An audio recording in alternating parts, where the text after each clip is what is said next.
ঘর গোছানো ও পরিপাটি রাখার অসাধারণ 10টি আইডিয়া আজকের ভিডিওতে শেয়ার করব। কথা দিচ্ছি আপনাদের একটু হলেও উপকার আসবেই।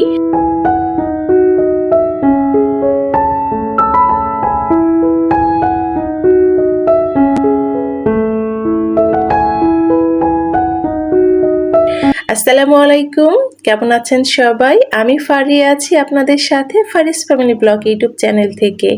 কাছে এবং দূরে যে যেখান থেকে আমার আজকের এই ভিডিওটি দেখা শুরু করেছেন, আশা করি সবাই আল্লাহর অশেষ রহমতে ভালো আছেন, পরিবার পরিজন নিয়ে নিরাপদে আছেন। আলহামদুলিল্লাহ, আমি আমার পরিবার পরিজন নিয়ে ভালো আছি। যেহেতু ঘর গোছানোর উপরে 10টি আইডিয়া শেয়ার করব, তাই শুরুটা করলাম আমার বেডরুম থেকেই। আমার এই ছোট্ট চ্যানেলে বেশ কয়েকটা ঘর গোছানোর উপরে ভিডিও শেয়ার করা আছে, তারপরেও আজকে নতুন করে একটা ভিডিও শেয়ার করলাম আপনাদের সাথে একজন আপুর অনুরোধে। আমাকে বেশ কিছুদিন আগে সোহেল আফরোজ মিতু আইডি থেকে একজন আপু কমেন্ট করে জানতে চেয়েছিলেন, আপু কিছু আইডিয়া দেন প্লিজ ঘর গোছানোর উপরে। চলুন আপনাদেরকে আপুর কমেন্ট পড়ে শোনায়। তো সোহেল আফরোজ মিতু আইডি থেকে আপু লিখেছিলেন, আপা ঘরের জিনিস ক্লিন কিভাবে রাখবো? 2 দিন পার না হতে সব কিছু ময়লা হয়ে যায়, দাগ পরে, কাপড় জাতীয় জিনিস, প্লাস্টিক, উডের সব কিছুই। 1 উইক না যেতে মাকড়সার জাল বাঁধে। একসময় ডেইলি 2-3 দিন পর সব কিছু ক্লিন করতাম, এসব করতে গিয়ে এখন মেজাজ খিটখিটে হয়ে যাচ্ছে। এজন্য এখন কম করি, মেজাজ নর্মাল হলেও বাট ঘর অপরিষ্কার থেকে যাচ্ছে। সাথে 2 বছরের বেবি আছে, কিছু আইডিয়া দিবেন প্লিজ আপু। তো অনেক অনেক ধন্যবাদ জানাচ্ছি আপু আপনাকে কমেন্ট করার জন্য। আপনার জন্যই আমার আজকের ভিডিওটা রেডি করা। সাথে যে সকল নতুন আপুরা সংসার জীবন শুরু করেছেন বা যে সকল আপুদের ছোট ছোট বেবি আছে, তাদের জন্য কিন্তু আজকের ভিডিওটা অনেক বেশি উপকারী হবে। কথা দিচ্ছি আপনাদের একটু হলেও ভালো লাগবে। ঘর গোছানো বা পরিপাটি রাখার শুরুটা হোক বেডরুম থেকেই। তো আমার 1 নম্বর আইডিয়া হচ্ছে, আমরা ঘুম থেকে উঠেই কিন্তু বিছানাটাকে সুন্দর করে গুছিয়ে নিব, আর সপ্তাহে 1 দিন চেষ্টা করব বিছানা চাদরটা পরিবর্তন করে নিতে। তবে যাদের ছোট বাচ্চা আছে তাদের কিন্তু প্রয়োজন হলে সপ্তাহে 2 দিন বিছানা চাদরটা পরিবর্তন করে নেবেন। ঘুম থেকে উঠেই যদি বেডরুমটাকে পরিপাটি করে বিছানাটাকে একদম টান টান করে গুছিয়ে নেওয়া যায়, মনে হবে ঘরের অর্ধেক কাজই শেষ। তবে যাদের ছোট বাচ্চা আছে তো দেখা যায় বাচ্চারা পরবর্তীতে বিছানাতে উঠবে, এটাই স্বাভাবিক। তাই অন্য সময় বাচ্চারা যতই বিছানাটাকে এলোমেলো করুক না কেন, দেখবেন বিছানা ঝাড়ু দিয়ে কিন্তু খুব সহজে বিছানাটাকে টান টান করে নেওয়া যাবে। ঘরে ধুলো ময়লা আসবে বলে অনেকে কিন্তু ঘরের দরজা জানলার পর্দা সবসময় টেনে ঘরটা অন্ধকার করে রাখে। আমার কাছে মনে হয় ঘরটা অন্ধকার থাকলে বা পর্যাপ্ত পরিমাণে আলো বাতাস না থাকলে কিন্তু মাকড়সার ঝুল বেশি হয়। তাই চেষ্টা করবেন ঘরের মধ্যে পর্যাপ্ত পরিমাণে আলো বাতাস প্রবেশ করতে দেয়া। আমি সবসময় কিন্তু ঘুম থেকে উঠে আমার বাসার যত দরজা জানলা আছে খুলে দেই, পর্দাগুলোকে সরিয়ে দিই যেন ঘরের মধ্যে আলো বাতাস আসে। চলুন আপনাদের সাথে ঘর গোছানোর আমার 2 নম্বর আইডিয়া শেয়ার করি। এটা কিন্তু অনেক বেশি কাজের এবং অনেক বেশি উপকারী, বিশেষ করে যাদের বাসায় ছোট ছোট বাচ্চা আছে বা বয়স্ক বাবা মা বা শ্বশুর শাশুড়ি আছেন, তাদের জন্য কিন্তু আমার এই 2 নম্বর আইডিয়াটা সবচেয়ে বেশি কাজের দিবে। তো আমার বাসায় যেহেতু ছোট দুটো বাচ্চা আছে, আমি আমার বাচ্চাদের প্রতিদিনের ব্যবহারের কাপড়গুলো কোথায় গুছিয়ে রাখি, বা হুটহাট করে যদি মেহমান চলে আসে তখন কি হয়, দেখা যায় খাটের উপরে বা এখানে সেখানে যে কাপড়গুলো থাকে, সেই কাপড়গুলো আমরা চট জলদি কোথায় গুছিয়ে রাখতে পারি আপনাদের সাথে শেয়ার করব।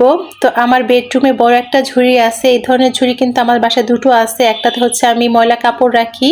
আমার বেডরুমের খাট আর আলমারির মাঝখানে যে জায়গাটা আছে, এখানে কিন্তু আমি এই যে বড় একটা ঝুড়ি রেখেছি। এই ঝুড়ির মধ্যে আমি আমার বাচ্চাদের প্রতিদিনের ব্যবহারে জামা কাপড় রেখে দিই গুছিয়ে 2টো ব্যাগের মধ্যে করে।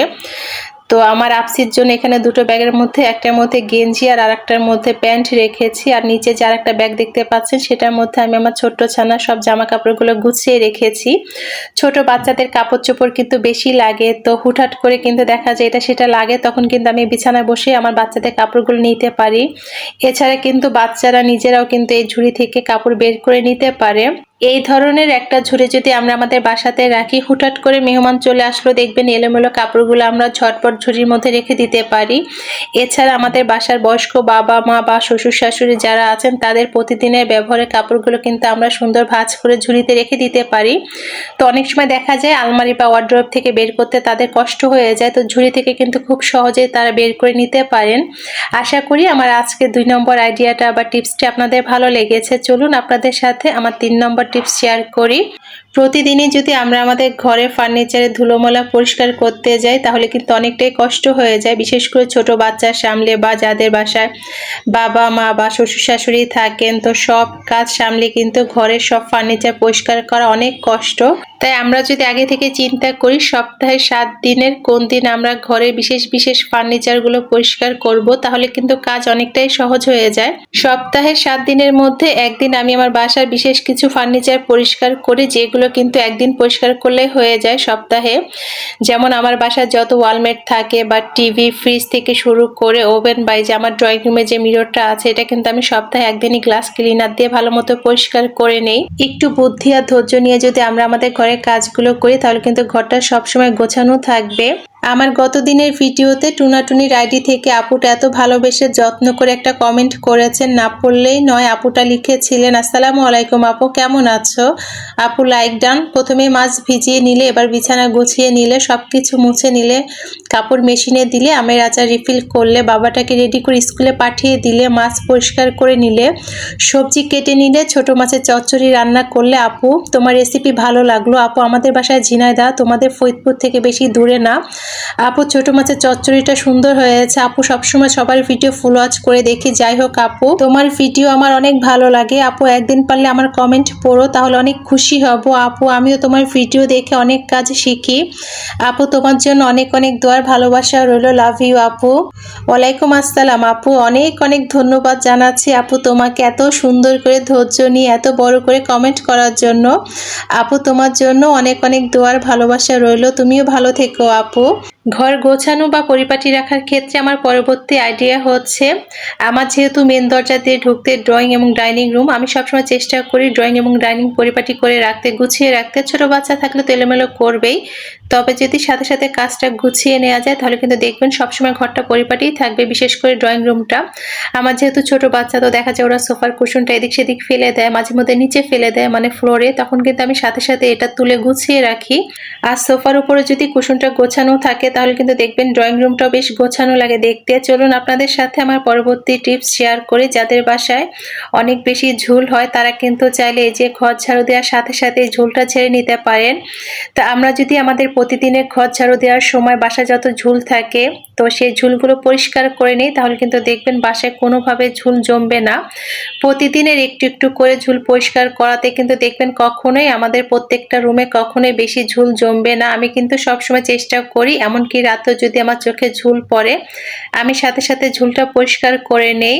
চলুন আপনাদের সাথে ঘর গোছানো পরিষ্কার রাখার সহজ এবং সুন্দর একটা আইডিয়া শেয়ার করি। আমাদের সবার বাসাতে যদি এই ধরনের ছোট একটা বিন থাকে, এটা কিন্তু অনেক বেশি কাজের। ডাইনিং বা ঘরে যে কোনো জায়গায় আমরা এটা রেখে দিতে পারি, বাচ্চারাও সহজে ব্যবহার করতে পারে। টিস্যু, কাগজ বা চকলেটের খোসা সবকিছু কিন্তু এই বিনে সুন্দর রাখা যায় এবং ঘরটা বেশ পরিষ্কার লাগে দেখতে। চলুন আপনাদের সাথে আমার পরবর্তী আইডিয়া শেয়ার করি ঘর গোছানোর। তো আমাদের সবার বাসাতে 2 থেকে 3টা মোবাইল ফোন থাকে, পাওয়ার ব্যাংক থাকে বা বিভিন্ন জিনিসপত্র থাকে যেগুলো চার্জে দিতে হয়। তো চার্জ ফুল হওয়ার পরে আমরা যদি চার্জার এভাবে একটা ঝুড়ির মধ্যে সুন্দর করে গুছিয়ে রাখি তাহলে কিন্তু দেখবেন সবসময় গোছানো লাগবে দেখতে। আমি সবসময় শু র্যাকের উপরে এই ধরনের একটা ঝুড়ি রেখে দেই, আর এই ঝুড়ির মধ্যে কিন্তু চার্জার রেখে দেই। সবসময় গোছানোই মনে হয়। আমার বাসাতে এই ধরনের 2 থেকে 3টা ঝুড়ি আছে। তো বাচ্চাদের ওষুধ থেকে শুরু করে টুকিটাকি অনেক জিনিসপত্র ঝুড়ির মধ্যে গুছিয়ে রাখা যায়, যেহেতু বাইরে থেকে দেখা যায় না, দেখতেও কিন্তু বেশ সুন্দর লাগে। এছাড়া কিন্তু আমার বাসায় যত চাবি আছে আমি চাবিও সুন্দর করে গুছিয়ে রাখি। তো এইভাবে যদি বাসার চাবিগুলো গুছিয়ে রাখা যায় তাহলে কিন্তু দেখবেন একদমই এলোমেলো মনে হবে না। চলুন আপনাদের সাথে আমার পরবর্তী টিপস বা আইডিয়া শেয়ার করি।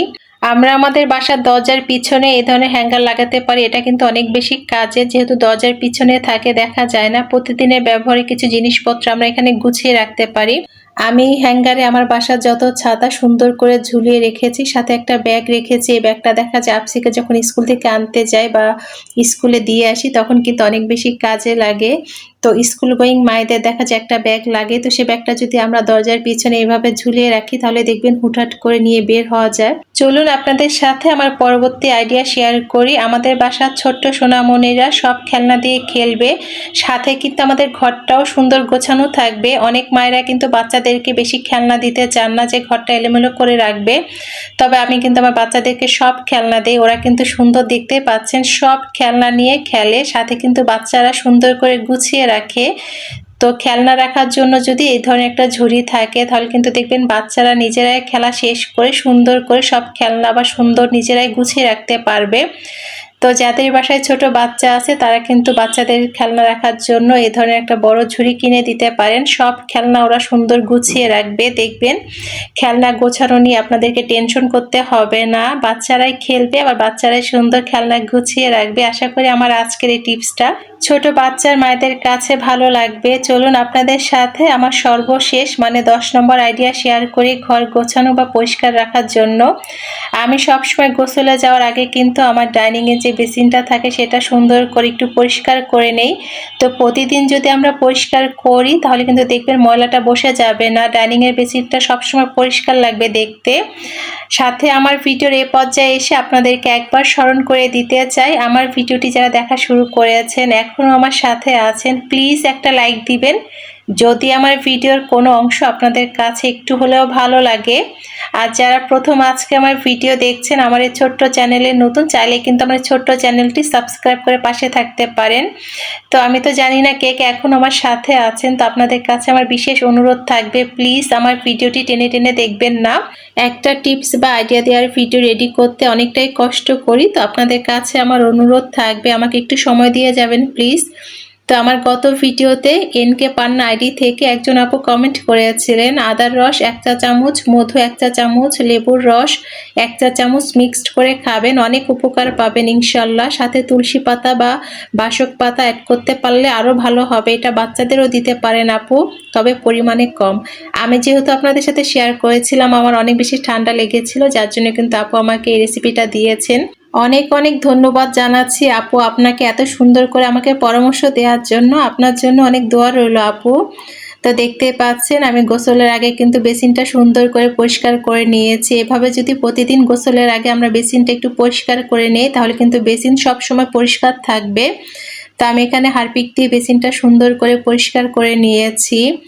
তো গোসলের আগে কিন্তু আমাদের ছোট্ট একটা কাজ বা এই যে অল্প সময়ের একটা কাজ কিন্তু আমাদের ডাইনিংয়ে যে বেসিনটা থাকে বা ঘরে যে কোনো বেসিনটা কিন্তু সুন্দর পরিষ্কার থাকবে। আমি প্রতিদিন আরও একটা কাজ করি, সেটা হচ্ছে গোসলের সময় ওয়াশরুমটা পরিষ্কার করি। তো প্রতিদিন যদি ওয়াশরুমটা একটু গোসলের সময় পরিষ্কার করা যায় তাহলে কিন্তু ময়লা বসে যাবে না, বিশেষ করে যাদের বাসার পানিতে আয়রন আছে খেয়াল করে দেখবেন পানির আয়রনের দাগগুলো যদি বসে যায় তাহলে সহজে পরিষ্কার হতে চায় না। তাই প্রতিদিন যদি ওয়াশরুমটা পরিষ্কার করা হয় গোসলের সময় তাহলে কিন্তু কোনোভাবেই পানির যে আয়রনের দাগটা থাকে সেটা বসে যাবে না। তো যাই হোক, আজকের ভিডিওতে ঘর সাজানো 10টি অসাধারণ আইডিয়া শেয়ার করেছি। জানি না আপনাদের কার কাছে কোন টিপস বা আইডিয়াটি ভালো লাগলো, চাইলে ছোট্ট একটা কমেন্ট করে জানাবেন প্লিজ। আপনাদের কমেন্ট পড়তে আমার সবসময় ভালো লাগে। আপনাদের একটা কমেন্ট আমাকে নতুন আরও একটি ভিডিও বানাতে অনেক বেশি উৎসাহিত করে। সংসারের কাজকর্ম শেষ করে মাঝখানে অনেকটা সময় পার করেছি, গোসল, নামাজ, দুপুরে খাওয়া দাওয়া শেষ করে চলে এলাম বিকেল বেলা। বাসাতে আম ছিল, অনেকটা নরম হয়েছে। তো আমার বাচ্চারা আবার নরম আম খেতে পছন্দ করে না, ওরা আবার একটু শক্ত আম খেতে পছন্দ করে, কিন্তু বাইরে থেকে ম্যাঙ্গো জুস কিনে দিলে আবার কিন্তু খায়। তো যাই হোক, তো ভাবলাম বাচ্চাদেরকে একটু ম্যাঙ্গো জুস বানিয়ে দেই। তো অনেক যত্ন নিয়ে কিন্তু বাচ্চাদের জন্য ম্যাঙ্গো জুস বানিয়েছিলাম। তো আম চটকে পরে একটা স্টোনের সাহায্যে আমটাকে ভালো মতো চেলে নিব যেন কোনো আঁশ না থাকে। তো মাশাআল্লাহ একদমই দোকানের মতো হয়েছিল, দেখতে পাচ্ছেন। তো আমি একটা স্ট্যান্ডের সাহায্যে কিন্তু আমটা ভালো মতো সেঁকে নিচ্ছি, চেলে নিচ্ছি।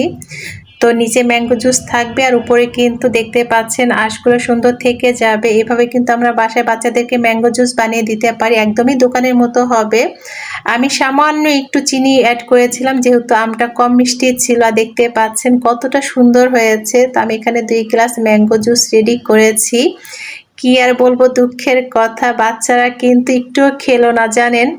বাচ্চারা কিন্তু ভালো জিনিস খেতে চায় না। ঠিকই যদি আমি বাইরে থেকে ম্যাঙ্গো জুস এনে দিতাম, দেখতেন দুইটা বাচ্চাই সুন্দর খেয়ে নিত। তো কি আর করব, পরে আমি আর কিন্তু আফসির আব্বুই ম্যাঙ্গো জুস খেয়ে নিলাম। সত্যি বলছি অনেক সুন্দর হয়েছিল, একদমই পারফেক্ট ছিল, একদমই দোকানের মতো ছিল। তবে হ্যাঁ, দোকানের চাইতে বলবো অনেক বেশি ভালো হয়েছে। আর এখন যেহেতু আমের সময়, বাজারে অনেক বেশি আম পাওয়া যায়, আমরা কিন্তু চাইলে এভাবে আমের জুস বানিয়ে ফ্রোজেন করেও রাখতে পারি।